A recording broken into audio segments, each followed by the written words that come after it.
Fish bone impaction or choking అంటామండి. అంటే ఏంటి అంటే ఎప్పుడైతే మనము ఏదైనా పెద్ద సైజులో ఉన్న పీస్ కానీ నట్స్ కానీ ఆర్ ఏదైనా ఫిష్ బోన్ కానీ తింటున్నప్పుడు అది గొంతులో కనుక అడ్డం పడితే దాన్ని ఏమంటామంటే కేఫ్ కొరోనరీ అనే పేరు ఇచ్చారండి దానికి. ఎందుకంటే కేఫ్లో ఉన్నప్పుడు ఏదైనా తింటే అడ్డుపడిందని అన్నట్టుగా అది వెస్ట్రన్ పేరు ఇచ్చారు. సో దాన్ని చోకింగ్ అంటాం. అలాంటప్పుడు ఏం చేయాలి? ఫస్ట్ అలాంటి వచ్చినప్పుడు ఫస్ట్ చేయాల్సిన పని, పేషెంట్ కనుక అడల్ట్ అయితే more than 12 years more than 15 years కనుక అయితే తనల్ని ముందు ఫ్రంట్కి వంగి వెనక నుంచి గట్టిగా కొట్టాలి ఒకటి.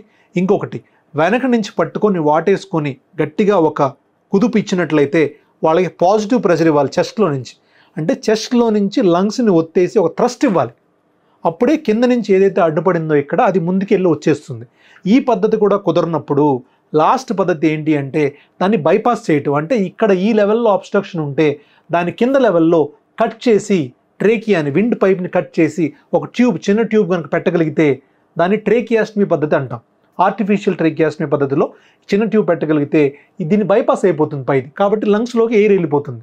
లంగ్స్లోకి వన్స్ ఎయిర్ వెళ్తే మొదలుపెట్టిన తర్వాత చిన్నగా పేషెంట్ని హాస్పిటల్ షిఫ్ట్ చేసుకొని ఏదైతే ఈ పైన ఉంది ఇంపాక్ట్ అయిందో దాన్ని మనం బ్రాంకోస్కోప్ పద్ధతి ద్వారా కానీ ఓపెన్ పద్ధతి ద్వారా కానీ కట్ చేసి తీసుకోవచ్చు. ఎందుకంటే ఆల్రెడీ మనం ఎయిర్వే సెక్యూర్ చేసేసాం బైపాస్ చేసి. సో కాబట్టి మనం ఈ 3 పద్ధతుల్లో ఇక్కడ ఉన్న ఇంపాక్షన్ అప్పర్ ఎయిర్వేలో అబ్స్ట్రక్షన్ ఏమైనా ఉంటే చోకింగ్ ఏమైనా ఉంటే దాన్ని మనం ఓవర్కమ్ చేయవచ్చు.